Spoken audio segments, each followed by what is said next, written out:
In this session, we're going to learn how to take a website and turn it into a PDF. This is a really useful skill if you're wanting to take a website and show it to a client, preview the site to them before you go live with it.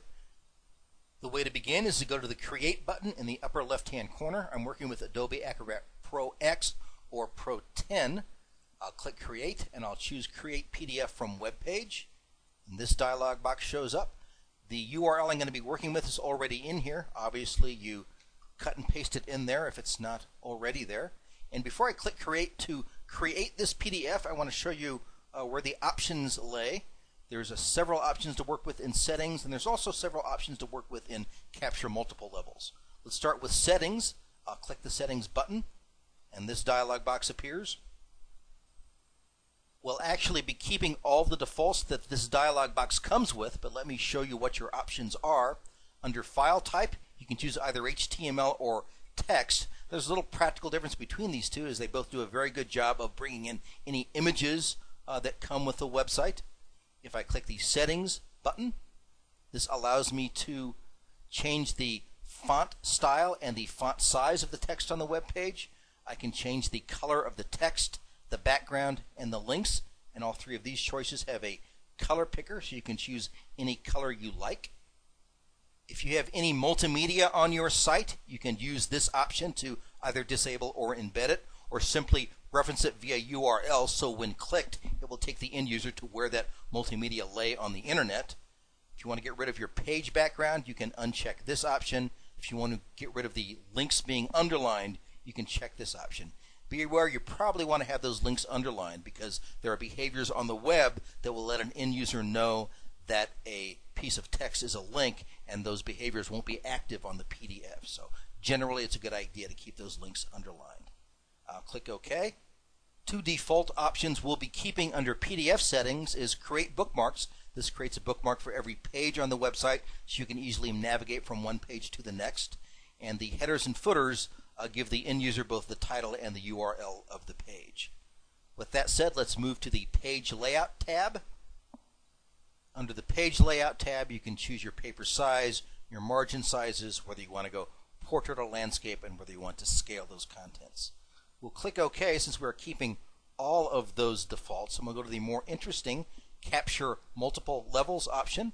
I'll click this little button right here, and this dialog box opens up.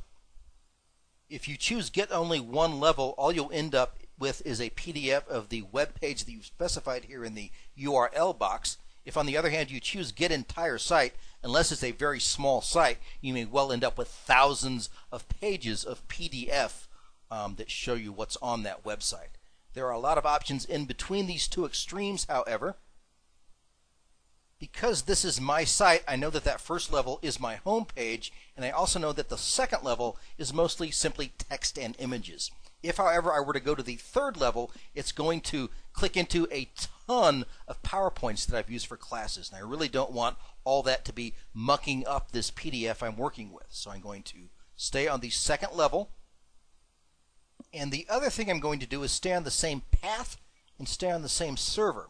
And what this is going to do is keep the PDF from grabbing any other sites that I link to on that second level. If I link to other websites on first level pages, it will interpret those pages I'm linking to as second levels. But if we stay on the same path and stay on the same server, it's not going to download any of those websites that are not on my website that I might be linking to.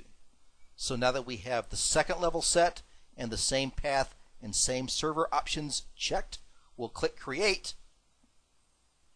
And here it is doing its thing.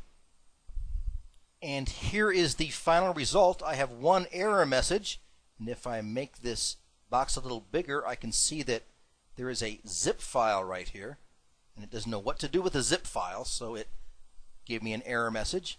I'm fine with that. I don't need the zip file here on my PDF of the website. I have bookmarks over here on the left that can either be collapsed or expanded using the bookmark icon, and if I click each bookmark, it takes me to that specific web page here on the PDF. One of the great features of this creating PDFs of websites is that all your links remain intact. I have interior links. One is right here, Connect Trainings, and when I click that, It takes me to my interior page on Connect Training, which is also the second page here in my Bookmarks pane. It takes me to outside links as well. Both the video tutorials and the Technology Toolbox blogs are on different servers, so they weren't downloaded onto this PDF.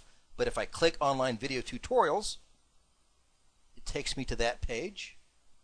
And similarly, if I click the Tech Toolbox blog link, it will take me to the Technology Toolbox blog. This will even preserve links to documents. I have some workshop PowerPoints on this link, and I think I mentioned before I specifically didn't want these included in the download because there are so many of them. But if I click one of these links, it'll take me to the website and then ask me if I want to open that presentation. So all links, whether they are internal, external, or document links, will remain preserved when you create a PDF from a website.